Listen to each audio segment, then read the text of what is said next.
এই জন্য বুদ্ধিমানের কাজ হলো জুমার দিন যখন আসবে বন্ধু, সব কাজ কমপ্লিট করে তুমি মসজিদে চলে যাও, যেন তোমার পিছু টান না থাকে। বলে কেন? আমাদের দোষের কিন্তু বন্ধু শেষ নাই। জুমার দিনে মুসল্লিরা যায় সবার পরে এবং বের হয়, ইমাম সাহেব যখন ডানে বামে সালাম ফেরায়, মনে হয় যেন বন্ধু বিশ্বযুদ্ধ শুরু হয়ে গেছে, কার আগে কে রে এবার হয়ে যাবে। অথচ আমার নবীর আদর্শ নিয়ে আমি আজকে ওয়াজ করছি বন্ধু, ডিস্টার্ব ডোন্ট ডিস্টার্ব মি। তোমরা আমি বললে আওয়াজ দিবে, নয়তো চুপ করে আলোচনা শুনবে, কারণ আজকের সময় অত্যন্ত গুরুত্বপূর্ণ। কারণ আমি যদি 5 মিনিট সময় পাই, একটা হাদিস শোনাতে পারবো। হয়তো বা এই একটা হাদিসে আপনাদের কারো না কারো হৃদয়ে ছুঁয়ে যেতে পারে, আর এটাই আপনার জীবনের জন্য, হেদায়েতের জন্য যথেষ্ট হতে পারে।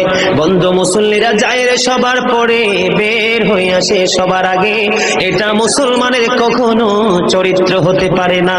তাকওয়া সম্পূর্ণ ব্যক্তি